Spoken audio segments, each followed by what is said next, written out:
بسم اللہ الرحمن الرحیم۔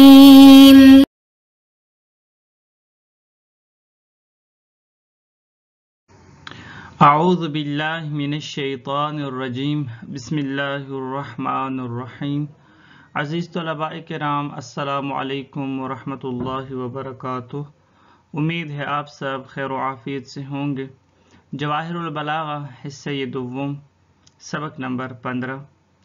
جیسا کہ آپ عزیزان جانتے ہیں، سب سے پہلے تشبیہ کی جو تقسیم بندی تھی وہ اطراف تشبیہ کے اعتبار سے تھی۔ سب سے پہلے اطراف تشبیہ کے اعتبار سے تشبیہ کو تقسیم کیا گیا اور اس کی مختلف قسمیں بنائیں۔ اس کے بعد پھر وجہ شبہ کے اعتبار سے تشبیہ کو مختلف قسموں میں تقسیم کیا گیا۔ اب جو تقسیم بندی ہے یہ ادوات تشبیہ کے اعتبار سے ہے۔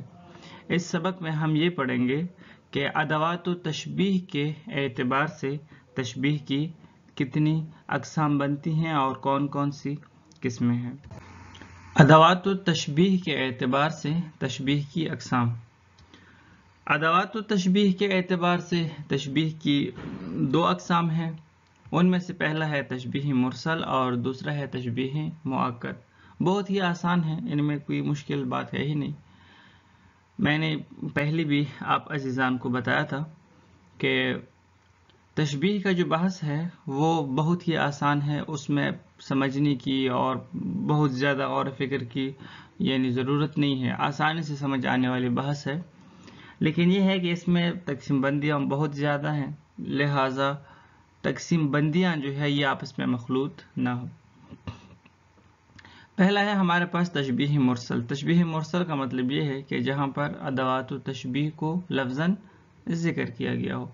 اگر ادوات تشبیہ کو لفظاً ذکر کیا گیا ہو تو اس کو تشبیہ مرسل کہتے ہیں۔ مثلا ایک مثال دیتے ہیں، زید کالاسد۔ اب زید کالاسد جو ہے یہ تشبیہ مرسل کی مثال ہے۔ کیوں؟ کیونکہ اس میں باقاعدگی سے ہم دیکھتے ہیں کہ کافی تشبیہ ذکر ہے۔ دوسرا ہمارے پاس ہے تشبیہ مؤکد۔ تشبیہ مؤکد پہلے کا الٹ ہے، جہاں پر ادوات تشبیہ لفظاً ذکر نہ ہو۔ تشبیہ مؤکد یعنی جس تشبیہ میں ادوات تشبیہ کو لفظاً ذکر نہ کیا گیا ہو، تو جس تشبیہ میں بھی لفظاً ادوات تشبیہ کو ذکر نہ کیا گیا ہو وہ تشبیہ مؤکد ہے۔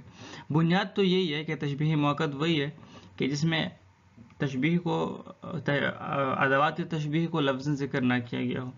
اب یا تو یہ ہے کہ ان کو حذف کیا گیا ہوگا اور جو مثلاً مشبہ اور مشبہ بہ ہے وہ مبتدا اور خبر کی صورت میں ہوں گے، یا اس طرح اور مختلف قسم کی صورتوں میں ہوں گے، یا مثلاً صورت یہ ہوگی کہ مشبہ بہ کو مشبہ کی طرف مضاف کیا گیا ہوگا، یعنی ادوات تشبیہ کو لفظاً ذکر نہ کیا گیا ہو، یا تو یہ ہوگا، یا جہاں مشبہ بہ کو مشبہ کی طرف مضاف کیا گیا ہو۔ یہ بھی در حقیقت اسی پہلے کا ہی ایک قسم کا فرع ہے، ادوات تشبیہ کو لفظاً ذکر نہ کیا گیا ہو یا جہاں مشبہ بہ کو مشبہ کی طرف مضاف نہ کیا گیا ہو۔ یہ جو دوسرا ہے یہ بھی پہلے کا فرع ہے، کیونکہ جب مشبہ بہ کو مشبہ کی طرف اضافہ کیا جاتا ہے تو پھر وہاں پر بھی ادوات تشبیہ تو درمیان میں سے ختم ہو گئی، کیونکہ مشبہ بہ کو مشبہ کی طرف اضافہ کیا گیا، ادوات تشبیہ تو اڑ گئی۔ بس اس کا مطلب یہ ہے کہ وہاں پر بھی پھر ادوات تشبیہ میں سے کوئی نہیں ہوتا، یعنی یہ دوسرا جو ہے یہ بھی اصل میں پہلے کی فرع ہے۔ آپ یہ سمجھیں گے تشبیہ مؤکد کی دو قسمیں ہیں، یا یہ کہ لفظاً ادوات تشبیہ کو ذکر نہ کیا گیا ہو، یا یہ کہ مثلاً مشبہ بہ کو اضافہ کیا گیا ہو مشبہ کی طرف۔ لیکن یہ جو دوسرا ہے یہ اصل میں اسی پہلے کی ہی فرع ہے، کوئی نئی چیز نہیں ہے۔ عبارت کی طرف آتے ہیں، کوئی مشکل چیز نہیں ہے۔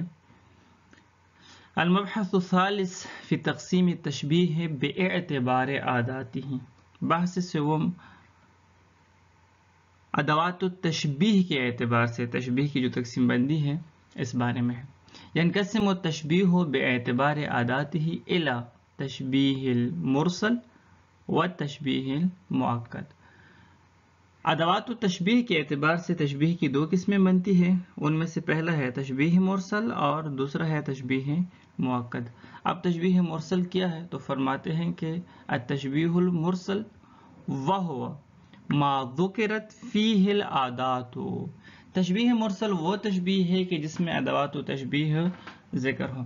اب وہ اسم ہوں، فعل ہوں یا حرف ہوں، لیکن جب باقاعدگی سے جملے میں ذکر ہوں تو بس یہ تشبیہ مرسل بن جائے گا.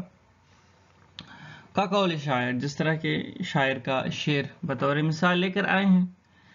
انما الدنیا کبیت نسجہ من عنقبوت. یہ شعر پہلے بھی گزرا ہے اور اس کتاب کے خوبیاں تو ماشاءاللہ سے بہت زیادہ ہیں، لیکن ان کی خامیوں میں سے، اس کی کتاب کی خامیوں میں سے ایک خامی یہ ہے کہ ایک ایک مثال دسیوں بار لے کر آئے ہیں. ایک ایک شعر کو کئی بار تکرار کیا ہے اور بار بار شاید مثال کے طور پر لے کر آئے ہیں.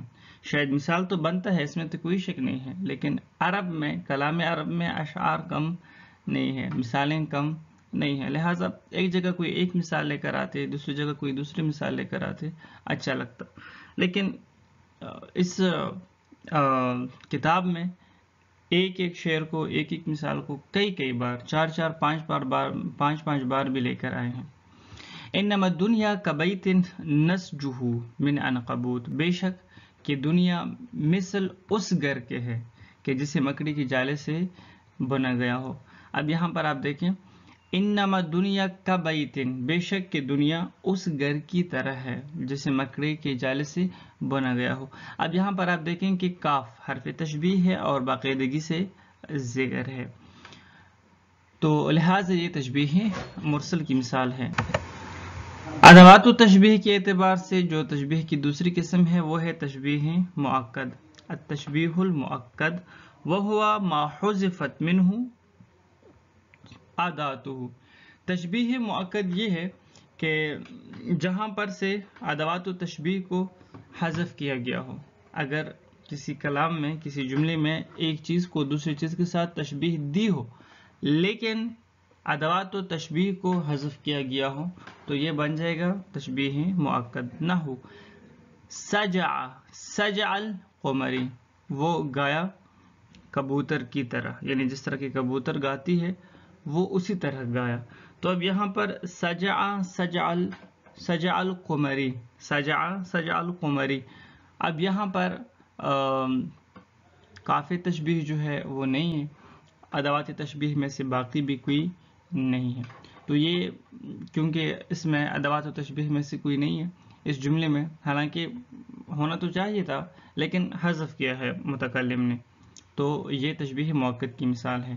وَقَ قَوْلِ الشَّاعِرِ، یا مثلا شاعر کا ایک شعر ہے، وَأَنْتَ نَجْمٌ فِي رِفْعَةٍ وَضِيَاءٍ تَجْتَلِيكَ الْعُيُونُ شَرْقًا وَغَرْبًا.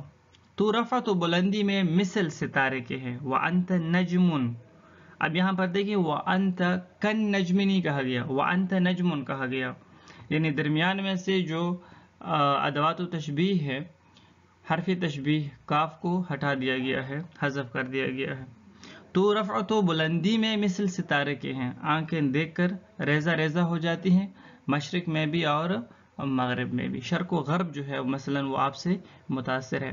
تو اب یہاں پر آپ دیکھیں کہ انت نجمن، یہ جو مثال ہے تشبیہ ہے، یہ تشبیہ مؤکد کی مثال ہے کیونکہ ادوات تشبیہ یہاں پر نہیں ہے.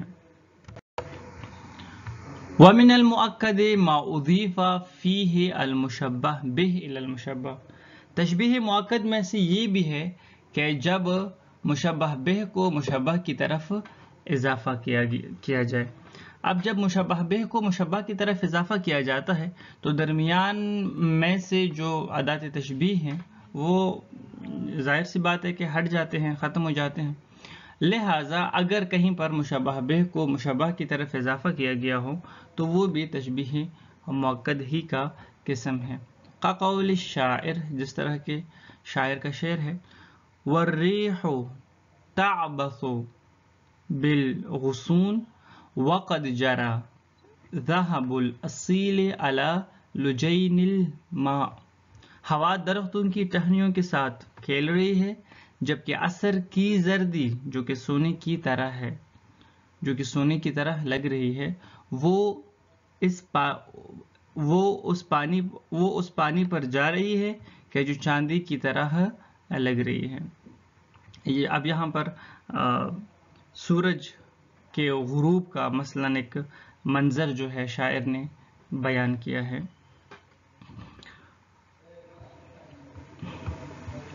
اب یہاں پر آپ دیکھیں ذهب الأصيل على لجين الماء أي الأصيل كالذهب على ماء كاللجين. اصل میں اس طرح ہے الأصيل كالذهب یعنی اصیل مشبہ ہے اور ذہب کیا ہے مشبہ بے ہے. اثر کی زردی اصیل یعنی اثر کی زردی جو کہ سونے کی طرح ہے. الاصیل کالذہب یہاں پر مشبہ بہ کو مشبہ کی طرف اضافہ کیا گیا ہے.